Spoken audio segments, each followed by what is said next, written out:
जय हिंद दोस्तों। एक व्यवस्थित संवाद किस तरीके से एक समस्या का समाधान हो सकता है।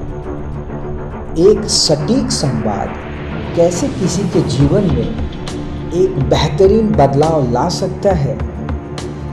एक कटिबद्ध संवाद किस तरीके से किसी के कार्य करने की दक्षता को बढ़ा सकता है, उसके बोली व्यवहार विचार में एक अच्छा खासा प्रभाव ला सकता है। आज की यह कहानी आपको उसी ओर ले जाएगी। हालांकि ये कहानी एक व्यंग के रूप में राइटर ने लिखी है, पर जिसने भी इसे लिखा है उसे पूर्ण हृदय से मैं शत शत नमन करता हूँ। दोस्तों, जैसा कि हम जानते हैं, कोई भी एक कवि अपने शब्दों के जरिए अपने निजी जीवन के अनुभव और हमारे समाज में हो रहे बदलाव को अपने शब्दों के जरिए हम सभी के समक्ष रखने का प्रयास करता है और हम एक रीडर के नाते उसे पढ़ते हैं, समझते हैं। पर मेरा निजी तौर पर मानना है कि अगर हम उसे पढ़ने और समझने के साथ साथ अगर उसे अपने जीवन में भी हम अमल में लाते हैं, अपने रोज़मर्रा के दिनचर्या में उसका उपयोग करते हैं, तो मुझे लगता है जीवन में एक अच्छा बदलाव आने की संभावनाएं बढ़ जाती है। तो दोस्तों, अब समय को और ज़्यादा ना गंवाते हुए हम सीधे कहानी की ओर चलते हैं। दोस्तों, एक बूढ़ा दंपत्ति अपने सरकारी रिटायरमेंट के पश्चात कहीं बाहर जाने की प्लान करता है और यह दंपत्ति बिल्कुल एक मध्यम परिवार से आता है, जैसा कि इस कहानी में राइटर ने रखने का प्रयास किया है।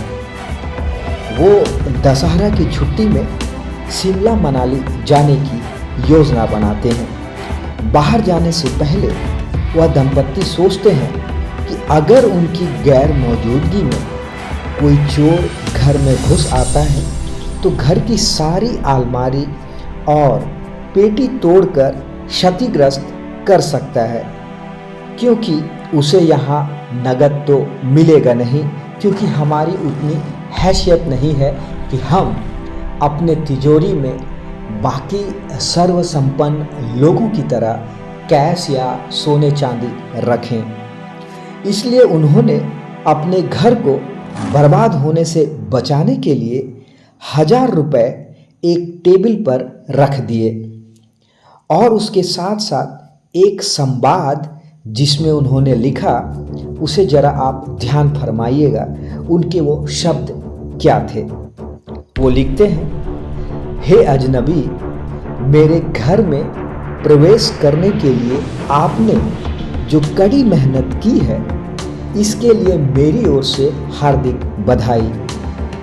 लेकिन मेरे दोस्त, अफसोस के साथ मुझे कहना पड़ रहा है कि हम शुरू से मध्यम वर्गीय परिवार से नाता रखते हैं और हमारा परिवार वर्तमान में मात्र पेंशन के थोड़े से पैसों से चलता है। इसलिए हमारे पास कोई अतिरिक्त नकदी नहीं है जिसे कि आप ले पाओ।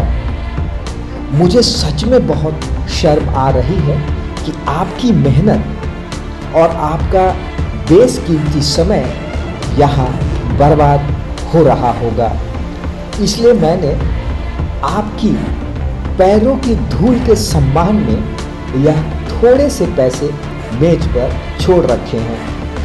कृपया इसे स्वीकार करें और मैं आपको आपके बिजनेस को बढ़ाने के कुछ तरीके बता सकता हूँ।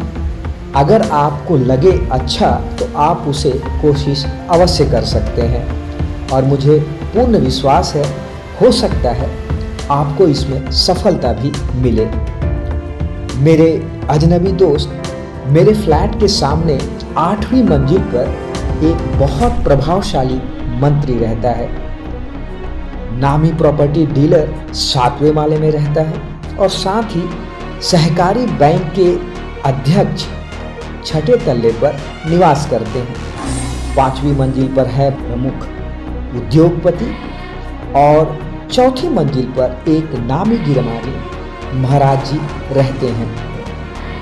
और रही तीसरी मंजिल पर तो वहाँ एक भ्रष्ट राजनीतिक नेता रहता है। मित्र, अगर मेरी बात मानो, उनके घर गहनों और नकदी से भरा बहुत सारी चीज़ें आपको मिल सकती है। मैं निश्चित रूप से कह सकता हूँ कि आपकी व्यावसायिक सफलता उन्हें नुकसान नहीं पहुँचाएगी और उनमें से कोई भी पुलिस को रिपोर्ट बिल्कुल भी नहीं करेगा। और इसका कारण क्या है आप अच्छे तरीके से जानते हैं। इतना कहकर वह लेटर जो है उस मेज पर वह दंपत्ति रख देता है। अब जब यात्रा के पश्चात जब दोनों वापस अपने घर में लौटते हैं तो वो क्या देखते हैं, उनके टेबल पर एक बैग रखा मिलता है। और यकीन मानिएगा दोस्तों, बैग में 10 लाख रुपए नगद और एक पत्र रखा देख वह दंपत्ति हैरान हो जाते हैं।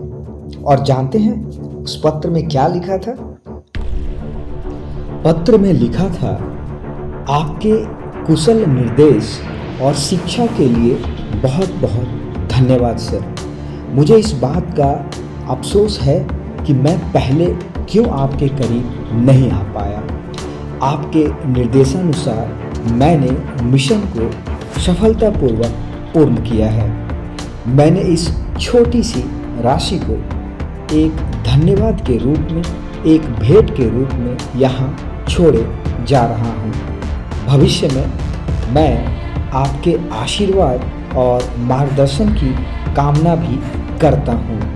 आपका अपना अजनबी दोस्त, एक चोर। और आप समझ सकते हैं किस तरीके से एक सोची समझी और व्यवस्थित संवाद कैसे किसी के जीवन में प्रभाव डाल सकता है और साथ ही आपकी भी एक सुरक्षा, आपका एक अपना चरित्र एक अजनबी के सामने में बेहद व्यवस्थित तरीके से रख सकता है। तो दोस्तों, उम्मीद है आपको व्यंग से भरा यह छोटा सा पटकथा अच्छी लगी होगी।